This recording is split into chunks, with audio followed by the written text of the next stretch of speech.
Votre ado s'intéresse à la finance ou comment il pourrait gagner de l'argent. Il vous a peut-être déjà parlé de crypto-monnaie et vous-même vous êtes intrigué par ces nouveaux investissements. Je vous propose de découvrir le parcours de Johan. Parentalité et adolescence. Bonjour et bienvenue sur Parentalité et Adolescence, le podcast qui vous donne des outils et des clés dont vous avez besoin grâce à des interviews d'experts sur divers sujets autour de l'adolescence. L'adolescence n'est pas obligée d'être synonyme de chaos, alors soyez joie, il y a des solutions. Avant de commencer, si vous n'êtes pas abonné à la chaîne YouTube, je vous propose de le faire dès maintenant pour ne pas manquer les prochains épisodes. Johan a complètement changé de vie en passant de conseiller respiratoire à investisseur, mais comment a-t-il fait ? Vous allez le découvrir dans cet épisode. Bonjour Johan. Bonjour. Alors pour commencer, pourrais-tu te présenter s'il te plaît ?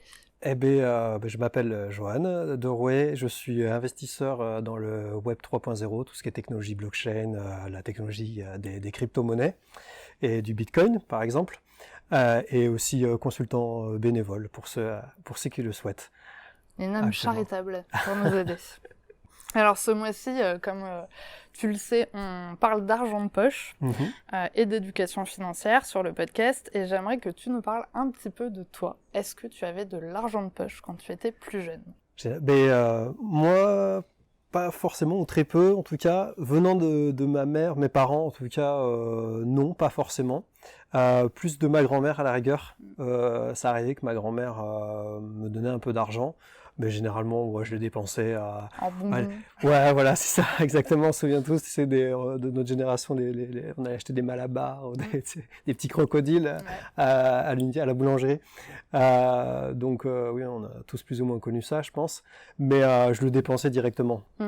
Même si souvent, ma grand-mère me disait mets de l'argent de côté, Et ma mère aussi était très économe.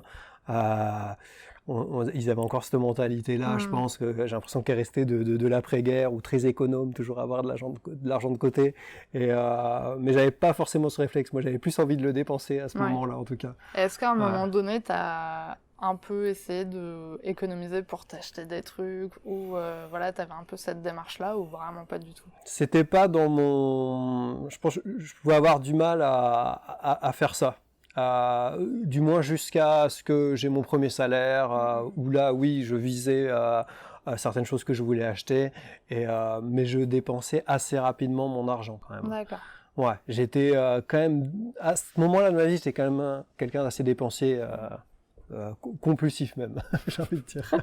Super, du coup maintenant tu vas pouvoir nous expliquer ton parcours et comment tu as commencé à investir. Malgré tout, on peut réussir, même en partant comme ça. C'est parfait, c'est un parfait exemple pour nous expliquer tout ça. Alors, j'ai commencé à investir finalement assez tardivement, en 2019. À ce moment-là, je vendais ma maison de campagne. J'avais redonné donc l'emprunt à la banque et il me restait aux alentours de 20 000 euros. Et je me dis, ok, qu'est-ce que je fais avec ces 20 000 euros ? Du coup, est-ce que je les dépense en bonbons ou pas ? Du coup, à ce moment-là, je me suis pas trop fait plaisir tout de suite. Je me suis dit, là, si je veux vraiment changer ma vie, j'étais vraiment à une transition, je vends la maison, je termine une belle carrière, sympa. Là, le but maintenant, c'est de trouver une stratégie pour faire fructifier cet argent. Qu'est-ce que j'en fais ? En même temps, 20 000 euros, c'est beaucoup et peu à la fois. C'est-à-dire, ça peut paraître beaucoup, effectivement, pour une belle somme pour le commun des mortels, effectivement, c'est vrai. Mais finalement, quand on a des idéaux élevés, si tu veux créer une société, si tu as des idéaux élevés, tu veux racheter quelque chose, 20 000 euros aujourd'hui, c'est peu. Hein. Je pense que beaucoup de personnes comprennent ce que je veux dire par là. Donc, je me suis dit, là, il n'y a pas le choix, il faut que je trouve une solution. Et ça passait par l'investissement. J'ai découvert ça. Alors la vie aussi a fait qu'il faut que je souligne ça. C'est vrai qu'à un moment donné, j'ai été convié à une conférence sur la crypto-monnaie. Okay. Et à ce moment-là, j'y étais. Et c'est vrai que ça, c'est hyper important en vrai. C'est vraiment, ça a changé beaucoup de choses. Parce que j'étais convié à Cannes pour un événement autour des crypto-monnaies. Et un truc... à la fois, il y avait une partie de moi qui était emballée, mon intuition me poussait, puis en même temps, une autre partie de moi, qu'est-ce que j'irais faire là-bas ? Et hop, j'y vais. Allez, hop, je prends la voiture, j'y vais avec un ami à ce moment-là. Et là-bas, je vois quelqu'un qui était multimillionnaire s'exprimer. Et en même temps, il parlait beaucoup de développement personnel. Et moi, à ce moment-là, j'avais encore pas mal d'a priori aussi sur l'argent, sur les riches et tout ça. Donc, et cette personne-là, en fait, en conférence, m'a vraiment réconcilié avec les riches. Donc, c'est un point quand même essentiel parce que ça a revu toute ma mentalité, tout ce que j'avais pas, toute l'éducation que j'avais pas reçue. Lui, il me l'a fait en 2 jours de conférence. C'était vraiment incroyable. Et là, vraiment, ça a été une révélation. Déjà, je me suis réconcilié avec les riches. Je me suis dit, bah non, ils créaient de l'emploi. Donc, je suis passé peut-être de gauche à droite, ou ni l'un ni l'autre, je sais pas, dans ma mentalité. Là, j'ai équilibré tout ça. Dans ma mentalité, j'ai pris beaucoup de recul par rapport à ça. Et j'ai compris aussi, en même temps, quand il me parlait de développement personnel, que il y avait beaucoup de croyances limitantes, des peurs. Et que pour lever ces croyances limitantes et ces peurs, il fallait que je me dépasse. Donc dans le développement personnel, que sur la gestion des émotions, la gestion du mental, etc. Et t'avais du travail à faire sur toi. Ouais, il y avait du boulot. Il y avait du boulot. Déjà, il y avait quand même les signaux parce que suite à une séparation assez intense, quelques mois juste avant. Déjà, premier signal, et puis là, voilà, ça a vraiment enfoncé le coup en me disant, ok, là, il y a du taf, il y a plein de choses à revoir. Si tu veux vraiment changer ta life, si tu veux changer de paradigme, ça passe par là. Ouais, cet événement, ça t'a un peu ouvert les portes, un peu à se dire, ok, il y a peut-être une autre option, il faut peut-être aller par là. Il faut aller creuser, revenir à l'intérieur et aller chercher, on sait déjà savoir vraiment une remaîtrise de soi, c'est-à-dire savoir vraiment redéfinir ce que je veux vraiment créer dans ma vie. Et voilà. Et c'était pas naturel en moi, parce que moi, mes parents sont assez en mode lambda, ils sont assez classiques, hein, je les aime d'ailleurs. Mais vraiment, voilà, c'est sécurisé, attention, je pense comme beaucoup de notre génération, nos parents, c'est fais attention, mets de côté, travaille, il faut que tu aies un environnement sûr, un travail sûr. Finalement, moi, et je pense qu'il y en a beaucoup, ils vont se reconnaître là-dedans, j'ai vraiment... ils ont fait un transfert de leur peur et de leurs croyances sur moi. À un moment, il a fallu même que je me rebelle, hein, c'est-à-dire que je reprenne le dessus. Par exemple, mon père, non, mais fais pas ça, etc. Je fais non. Et ça, c'est la première fois que je disais à mon père, je disais là, non, je suis pas d'accord. C'est genre non, non, je fais à ma sauce. Je fais comme là, je l'entends. J'en ai marre de sécuriser, de vivre comme ça. Et je dis, ça résonne plus en moi. Je l'ai fait pendant plusieurs années. C'est plus ma solution aujourd'hui. J'ai des rêves. Je veux vraiment reprendre la maîtrise de ma vie. Je veux me sentir libre. J'avais de nouvelles envies comme ça.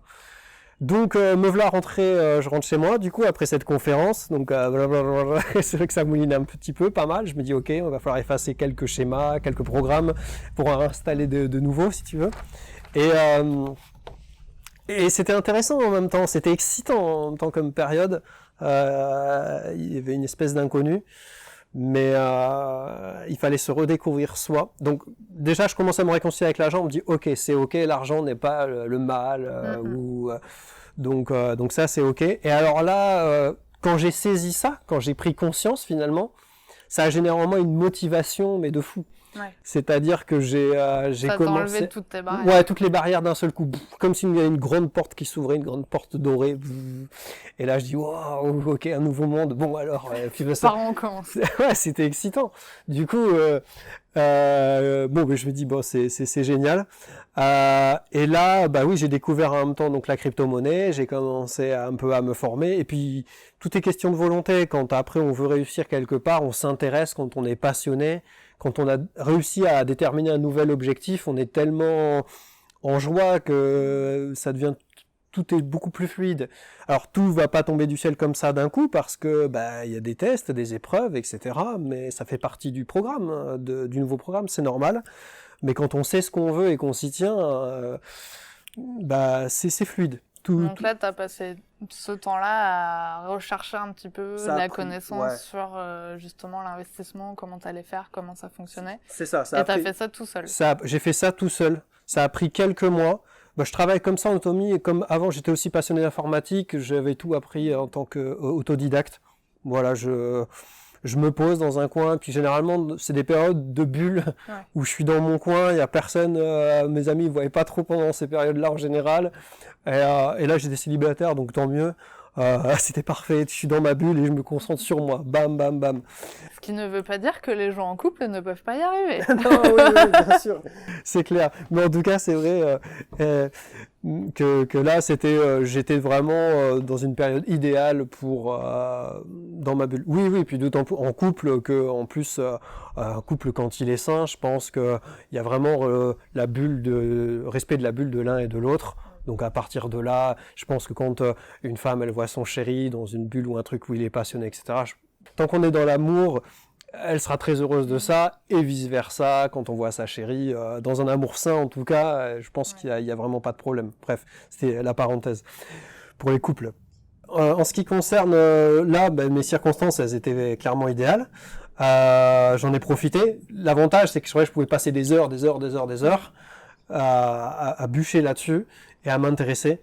Donc, et là, j'ai commencé à poser mes investissements. Donc, tu as commencé par quoi? Et tu as tout misé, les 20 000? Qu'est-ce qui s'est passé? Ouais, j'ai misé tous les 20 000 dans la crypto-monnaie, parce que vraiment, j'y croyais. Après, il y avait vraiment un élan de foi aussi, parce que moi, je croyais vraiment au fait que ça pouvait révolutionner le monde. C'est longtemps que je m'intéressais à l'économie, et que je voyais que le fait d'imprimer de l'argent, c'était problématique. Je voyais ça comme une forme d'esclavagisme moderne, finalement, de pouvoir imprimer, et que ce pouvoir-là était à la Banque centrale, à la Réserve fédérale, donc... pourquoi on devrait plus faire confiance à ces personnes-là, alors que c'est vrai qu'on dit du Bitcoin, par exemple, c'est la monnaie du peuple, parce que là, cette création monétaire est décentralisée. On utilise la technologie blockchain pour authentifier en fait cette monnaie à travers plein d'ordinateurs à travers la planète.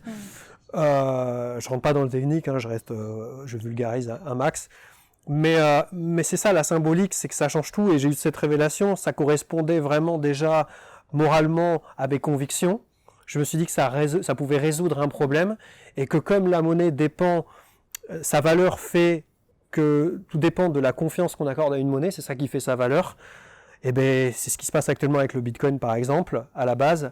De plus en plus de gens lui accordent de la valeur pour ce principe moral qui fait que on dit que c'est l'argent donc du peuple. Et je me suis dit, mais là, ça résout un max de problèmes, j'y crois.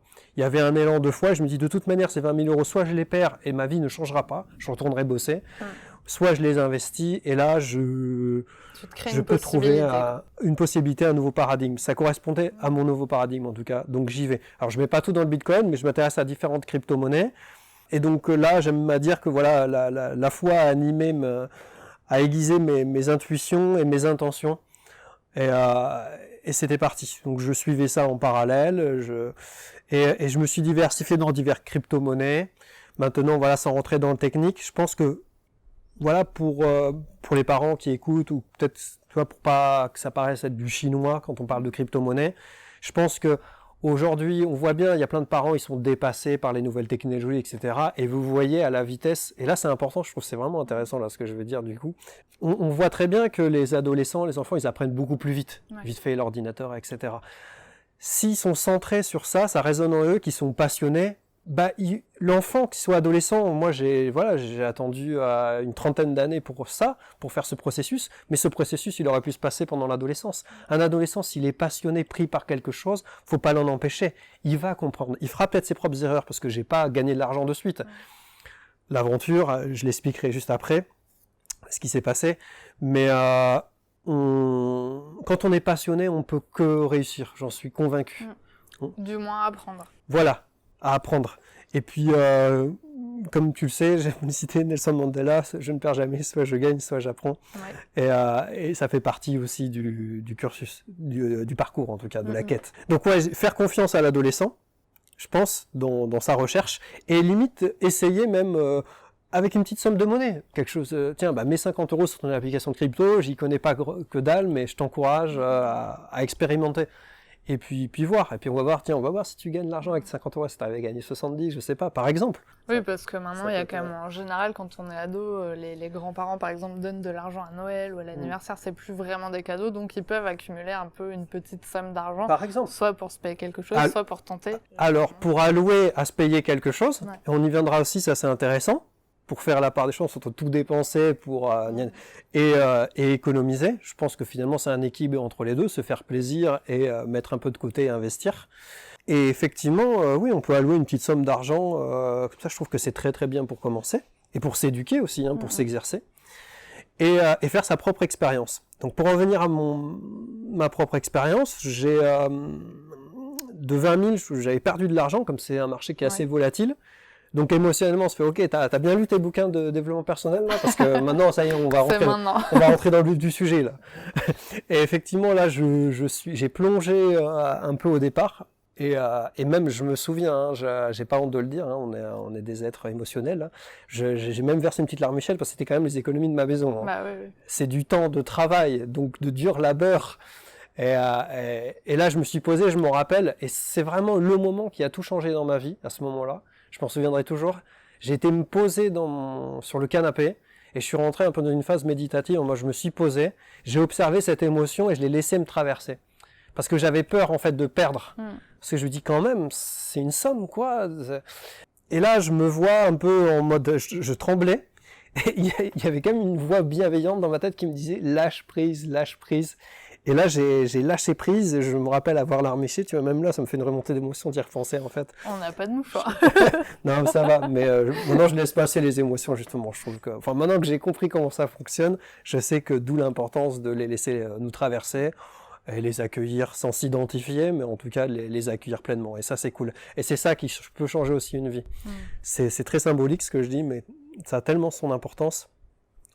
Et en fait, là, je me vois donc... j'observe, je laisse passer, pas très bien, mais je le laisse passer comme si je prenais son... Et j'avais beaucoup de bienveillance à l'égard de ce que je traversais là, sur l'instant. Et là, après, je sais pas, ça m'a transformé comme une espèce de chimie, et j'avais confiance. Il y avait une petite voix douce qui me disait, rappelle-toi pourquoi tu as fait ça. Tu crois, la décentralisation, la solution que ça apporte à l'économie, c'est quelque chose de bien que je fais. Et je me suis mis en mode un peu guerrier, en mode, de toute façon, si je le perds, j'aurais fait quelque chose de bien. Je l'aurais fait par foi et par conviction, en pensant que c'était bien. Je le fais pas l'argent pour avoir de l'argent, mais je le fais pour aller au bout de mes rêves, de mes convictions, et j'y vais.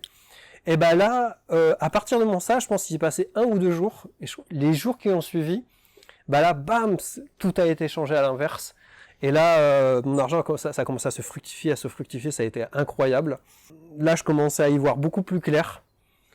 J'étais plus affûté aussi, dans ma prise de décision, etc. Tout s'est éclairci en fait, ça avait déverrouillé quelque chose en moi, une porte. Et là, c'était l'ascension, et j'ai eu une ascension fulgurante pendant les mois qui ont suivi. Ça a été incroyable, j'ai jamais autant gagné comme ça d'argent de toute ma vie. Ça a été vraiment incroyable à vivre. Donc après, il y avait d'autres choses, attention, parce que ça, c'est pas... Après, il y a la gestion de l'argent dans la montée. Là aussi, il y a une gestion des émotions à la fois dans la peur comme dans la joie. Il faut arriver à rester tempéré, en mode c'est bon, tranquille, calme-toi. On va pas dévaliser tous les bonbons. On va pas dévaliser toutes les boutiques de bonbons, calme-toi. Alors oui, j'ai dépensé, et j'ai bien fait d'en dépenser, parce qu'après voilà, c'est des cycles, l'argent c'est une énergie, c'est des cycles. Et du coup, il faut penser à pouvoir le retirer. C'est pour ça, fixer des objectifs à un moment donné. On se fixe des objectifs d'abord. L'argent, c'est l'argent. Mais je fixe mes objectifs. Ok, je voulais atteindre tel objectif, tag, je valide. Je retire l'argent pour cet objectif. Mais l'idée, c'est donc de savoir dépenser, d'une part, mais aussi d'avoir toujours un pied dans l'investissement. Chose, pour revenir à l'éducation, dont on n'avait pas forcément l'habitude en France. Là où aux États-Unis, en Russie, en Chine, en Asie, ils ont beaucoup plus cette habitude d'avoir toujours et systématiquement un pied exposé dans l'investissement. Concrètement, c'est en gros, tu retires une partie, mais tu laisses toujours l'argent en avoir toujours qui travaille. Faire le cycle. Voilà, qui travaille. Et si c'est des cycles bas, il y a une crise, ok, c'est pas grave. Voilà. Alors, vaut mieux aller sur des actifs d'avenir. Alors, je pense des actifs qui sont limités. Le problème là, de l'inflation sur le long terme, comme on l'a déjà dit, il y a l'inflation qui devient actuellement, c'est d'actualité, qui devient de plus en plus importante. C'est sûr que si on est sur des actifs qui sont illimités, on ne peut pas parler de valeur refuge. Donc sécuriser voilà, dans la pierre, l'or, l'argent ou les crypto-monnaies les plus solides dans un premier temps. Et après, on pourra s'aventurer dans les méandres des crypto-monnaies pour ceux qui sont beaucoup plus connaisseurs et qui voudront partir à l'aventure pour encore plus de volatilité. Mais ça va aller... avec la gestion émotionnelle. Mieux on aura une gestion émotionnelle, plus on sera certainement en capacité aussi de s'exposer. Mais ça, c'est encore autre chose, voilà. c'est en expérience, hein, level 1, level 2, level 3. Mais en tout cas, avoir toujours un pied diversifié, un pied dans l'investissement et essayer un petit peu. La crypto-monnaie, ça séduit, il y a un côté un petit peu geek, ça séduit les jeunes qui sont les jeux vidéo, tout ça. Donc ça leur parle beaucoup. Et je trouve que c'est bien, et maintenant, il va y avoir des applications de plus en plus simples, Ouais. que n'importe qui peut investir. Aujourd'hui, ils parlent carrément d'investir, de faire des applications, c'est en cours. Ça se fait pour acheter des portions d'immobilier à l'étranger, par exemple. Ouais. Ça, si je veux acheter 1%, même pas 0,01% d'un appartement au Vietnam, j'en sais pas, Ouais. je dis une bêtise, avec une portion grâce à la blockchain, aujourd'hui, même un ado de 14 ans, il peut investir 50 € dans une portion d'immobilier, ce qu'on appelle un token d'actif immobilier. Et l'ado, il sera en capacité de comprendre ces choses-là, l'ado qui est passionné en tout cas. Faut le laisser explorer sa voie, je pense. Et c'est en explorant, en s'aventurant un petit peu aussi que... Un petit peu comme on a vu que les métiers changent beaucoup Oui. avec les générations, bah, c'est pareil sur les investissements. Enfin, il y a beaucoup de choses en fait qui évoluent.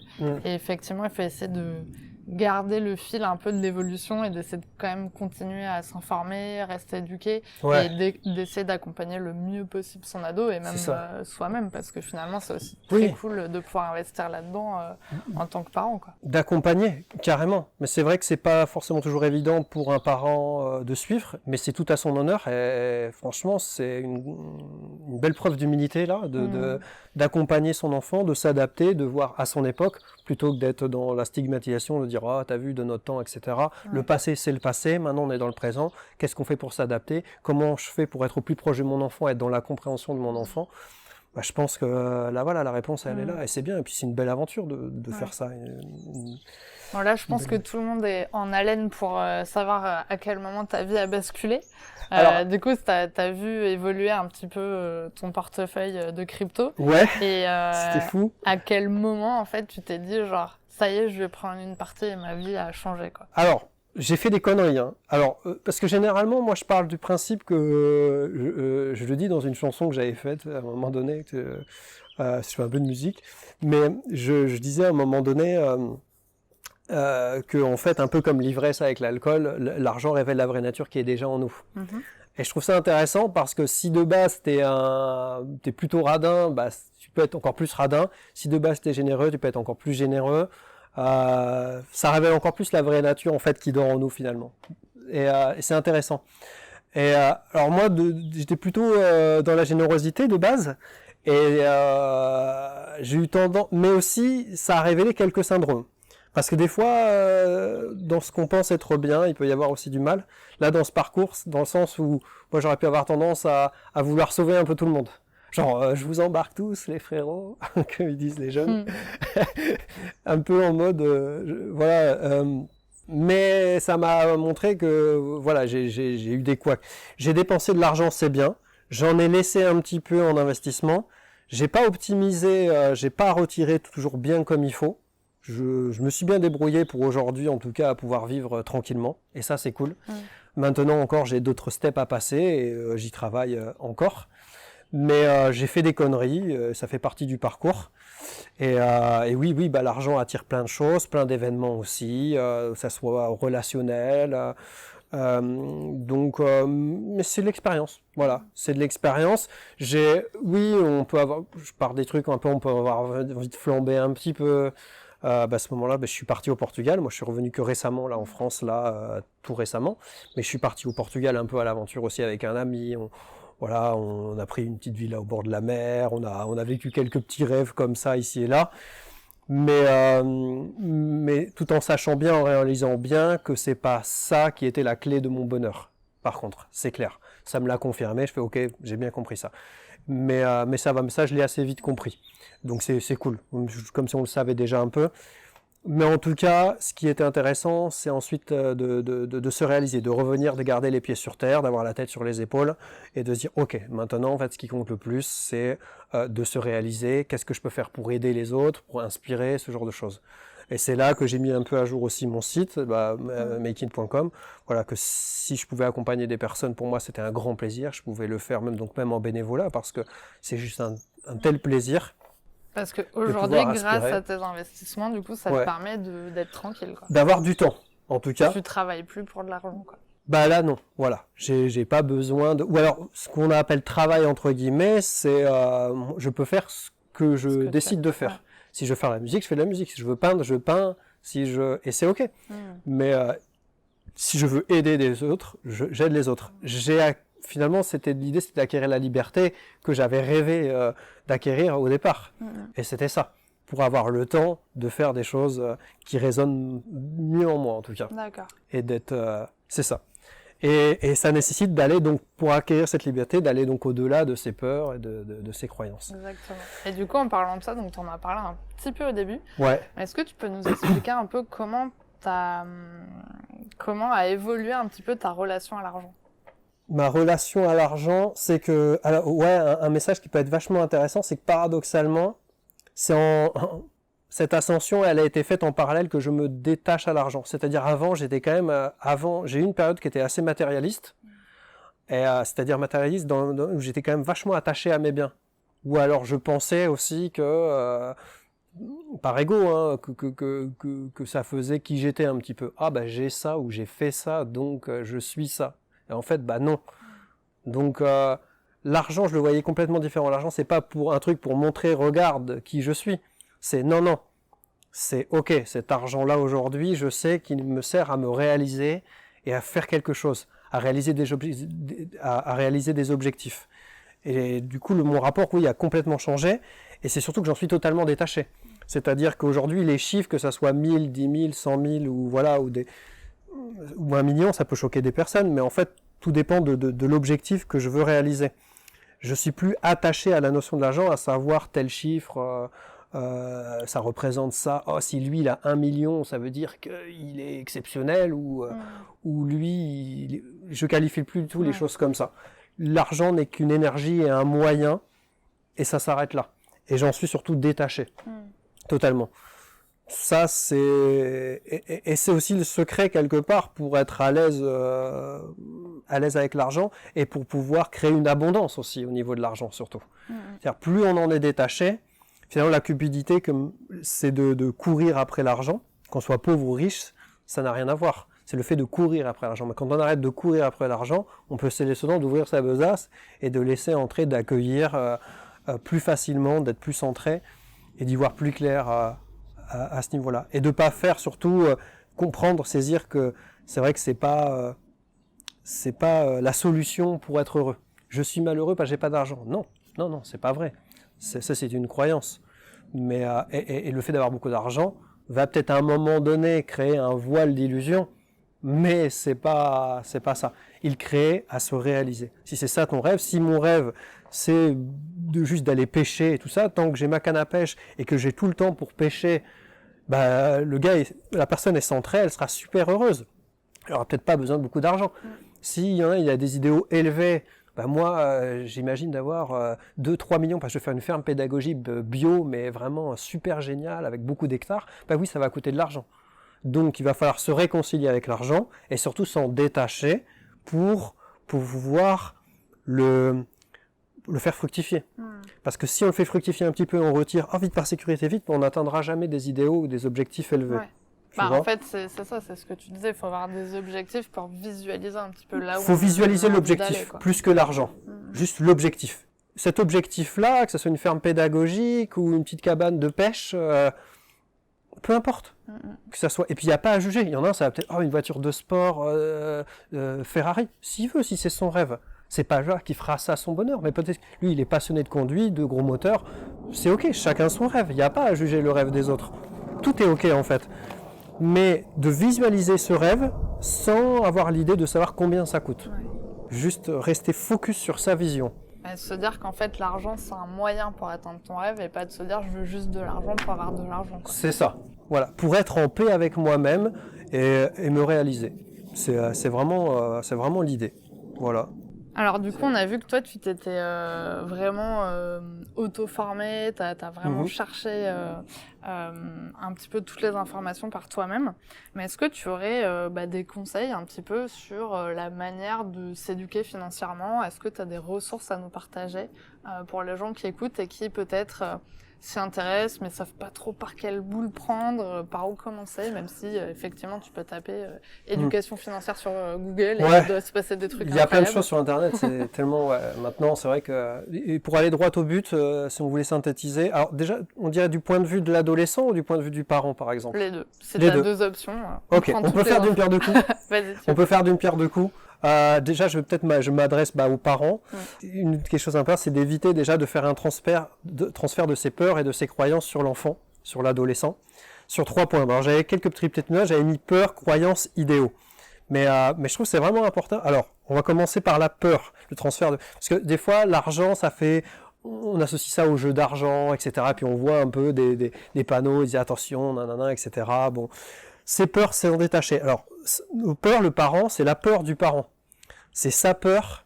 Donc, il faut faire ce travail d'éviter à communiquer sa peur à l'enfant. Le mieux, c'est de les laisser explorer. Et plutôt que de faire de la répression, parce que souvent, suite à la peur, on fait de la répression, l'éducation est expérimentée. Le laisser, comme je disais tout à l'heure, expérimenter une somme d'argent. Vous voyez que votre ado, il s'intéresse un peu à la crypto. Vous avez entendu que sur BFM TV, que c'était dangereux, je sais pas, etc., volatile. Laissez-le expérimenter une petite somme, même si c'est 20 euros. C'est 20 euros, c'est 20 euros. Hein. Sur une application comme crypto.com, 20 euros, 30 euros, 40 euros, quelque chose qui n'a pas d'impact. Pour Après, ce qui peut peut-être être intéressant dans ces cas-là, si effectivement, dans l'exemple que tu as donné, il y a vraiment une notion de peur vis-à-vis de la crypto, ça peut être tout simplement d'aller voir son ado et de lui dire « Est-ce que tu peux m'expliquer ce que tu as compris en fait, de la crypto-monnaie ?» Parce que ça peut être une façon de vous rassurer en se disant « Ah ok, en fait, il est hyper renseigné, il a cherché... » Et en plus, vous pourrez apprendre des choses aussi, bien sûr. Exactement, c'est aussi de le placer aussi en expert, sans de se dire que c'est pas l'expert de la finance du haut de ses 15 ans, mais il a peut-être vraiment cherché et c'est peut-être ce qu'il est en train de faire, quoi. Totalement, ça c'est sûr, c'est très intéressant. En tout cas, pas le réprimer et le laisser s'exprimer par rapport à ça, et puis échanger, faire des tests avec des petits sommes, je disais. Après, donc ça concernant les peurs.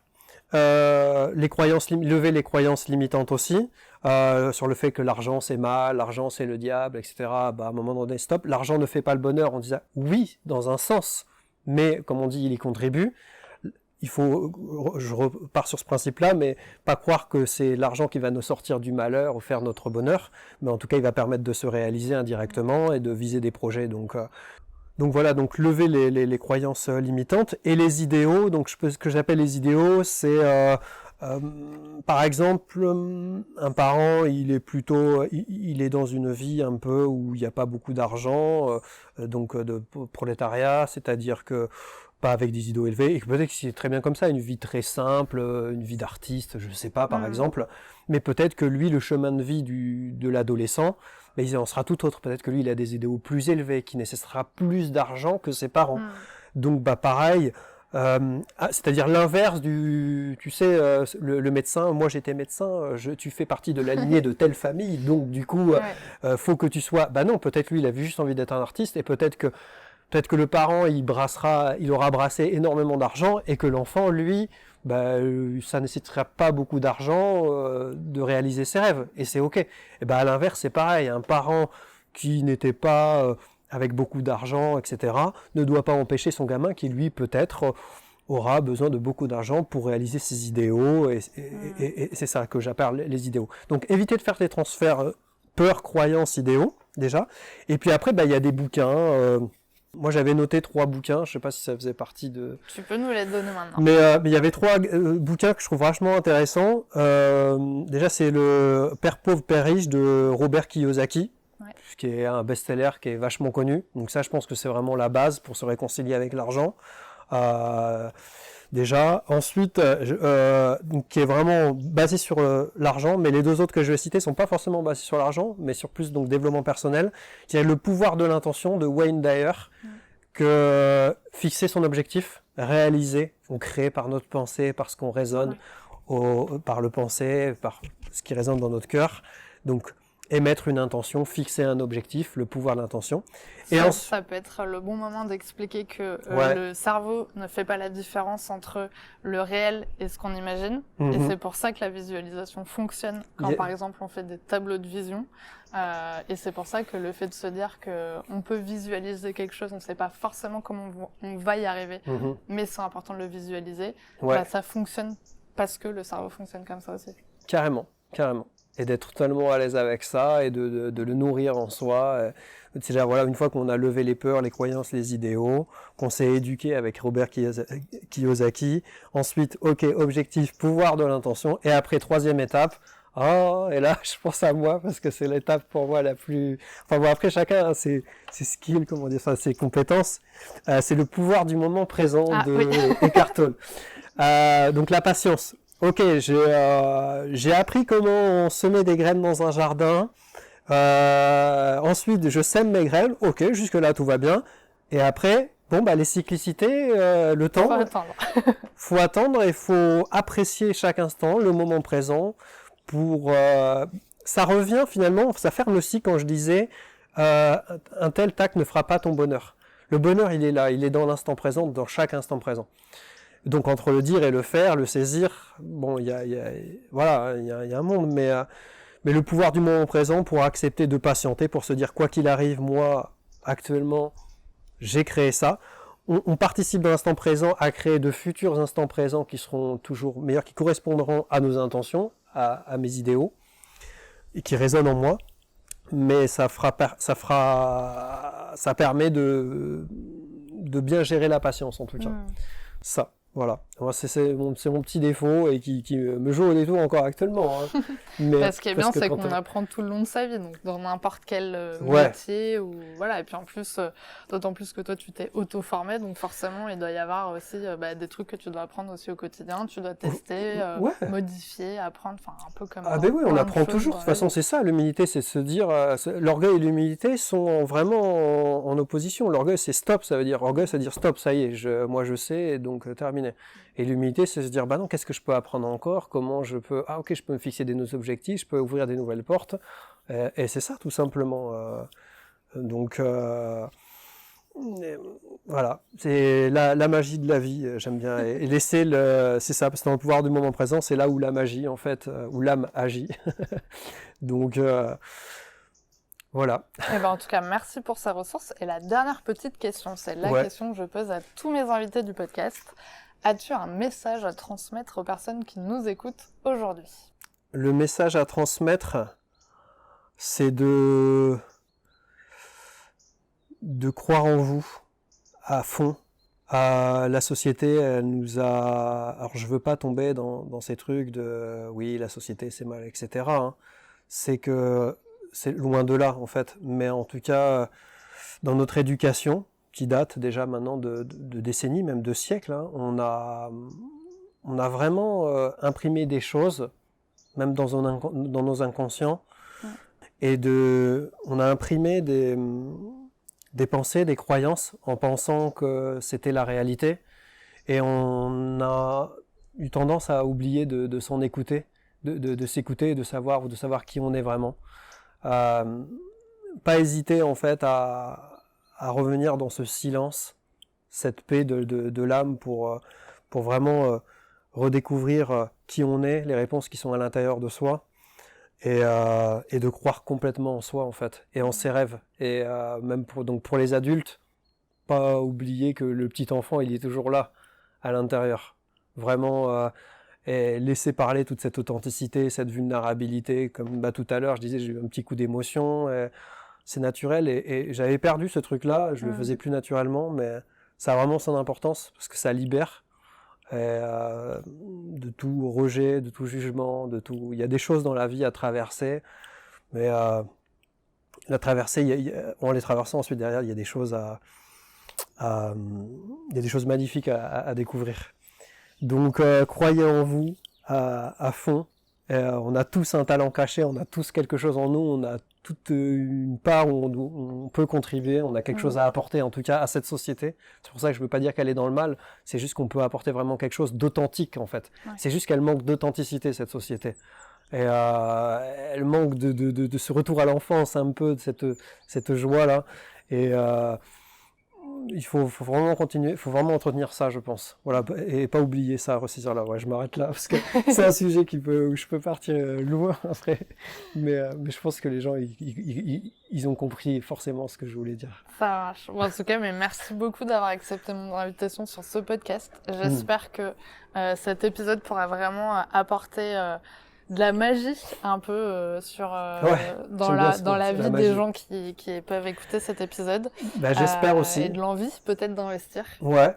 Et puis si voilà, il y a mon site maïguide.com, je sais pas si tu mettras un lien ou quoi, et n'hésitez pas à contacter, enfin envoyer un mail, et voilà, si je peux, on peut se rencontrer. Moi j'adore les rencontres, et si vous avez des questions à poser ou vous voulez échanger, c'est avec grand plaisir. J'adore ça, donc. Eh ben merci beaucoup, Joanne.